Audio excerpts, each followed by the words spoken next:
Welcome back to Rao's and films. ఈ రోజు మనం మాట్లాడుకోబోయే cinema Ram Charan most awaited movie Peddi. సాధారణ ప్రేక్షకులే కాదు, inside outside Telugu cinema industry కూడా వెయిట్ చేస్తున్న మూవీ ఇది. ఇక ఈ సినిమా ప్లాట్ గురించి చెప్పాలంటే, విజయనగరం జిల్లాలో గుర్తింపు లేని ఒక గ్రామం నుంచి వచ్చిన ఒక యువకుడి కథ. బెల్లంబట్టిలో కూలి పనితో పాటు ఆటను కూడా కూలికి ఆడే ఒక యువకుడు ఆటతో తన ఊరికి ఎలా గుర్తింపు తీసుకువచ్చాడు, ఎలాంటి హడ్డల్స్ ని ఫేస్ చేశాడు అనేదే కథ. ఈ సినిమాలో title role Peddi character play చేసిన మన రామ్ చరణ్ గారి గురించి చెప్పాలి అంటే, మళ్ళీ Rangasthalam thriller kind of performance ఈ సినిమాలో చూస్తాం. ఒక్క మాటలో చెప్పాలి అంటే రామ్ చరణ్ గారి నట విశ్వరూపం అనే చెప్పాలి. అదను మలుపు తిప్పే ఒక ఇంపార్టెంట్ క్యారెక్టర్ లో మన జగపతి బాబు గారు నటించారు. రీసెంట్ గా ఆయన చేస్తున్న క్యారెక్టర్స్ కి ఈ సినిమాలో క్యారెక్టర్ మాత్రం కాస్త డిఫరెంట్ గా ఉంది. ఈ సినిమాలో ఆయన నటన అంతఃపురం సినిమాలో జగపతి బాబు గారిని గుర్తు చేస్తారు. ఇంకో ఇంపార్టెంట్ రోల్ లో కన్నడ సూపర్ స్టార్ శివరాజ్ కుమార్ గారు నటించారు. జైలర్ లాంటి క్యామియో కాకుండా ఒక ఫుల్ లెంత్ రోల్ లో తెలుగు సినిమాల్లో మనం శివరాజ్ కుమార్ గారిని చూడబోతున్నాం. ఇంకా హీరోయిన్ ముప్పారూప అచ్చియమ్మ, అదే జాహ్నవి కపూర్ గారి గురించి చెప్పాలి అంటే, కథకి ఎంతవరకు అవసరం అనేది పక్కన పెడితే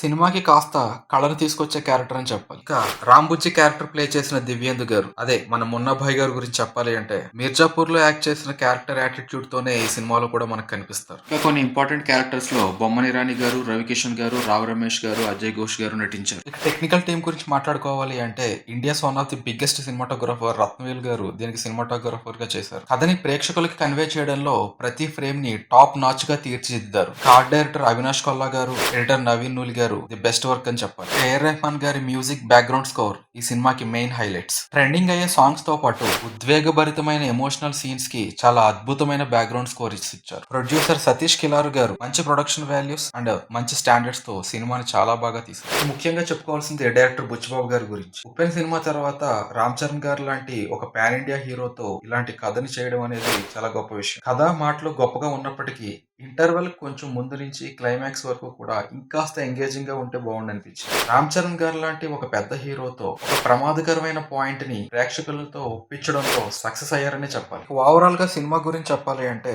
ఇంటర్వెల్ కి ముందు నుండి క్లైమాక్స్ వరకు కూడా కాస్త స్లోగా అనిపించినప్పటికీ ఒక అద్భుతమైన కథతో, ఒక అద్భుతమైన క్లైమాక్స్ తో ఒక మంచి సినిమా చూసామనే ఫీలింగ్ మాత్రం ఖచ్చితంగా ఈ సినిమా ఇస్తుంది. మనలో ఇంటర్నల్ గా లేనప్పుడు ఎక్స్టర్నల్ గా ఎలాంటి ఫ్యాక్టర్ కూడా మనకి డిసిప్లిన్ ఇవ్వలేదు, కానీ ఇలాంటి సినిమాలు మాత్రం మోటివేషన్ అయితే ఇస్తాయి. సాధించాలి అని పట్టుదలతో ఉన్న వ్యక్తికి ఎంత పెద్ద అడ్డంకైనా సరే అది సాకులానే అనిపిస్తుంది తప్ప కారణంగా అనిపించదు. అలాంటి ఒక మెసేజ్ తో పాటు రామ్ చరణ్ గారి యాక్టింగ్ తాలూకా ఎమోషన్ ని కూడా ప్రతి ప్రేక్షకుడు సినిమా అయిపోయిన తర్వాత క్యారీ చేస్తాడు.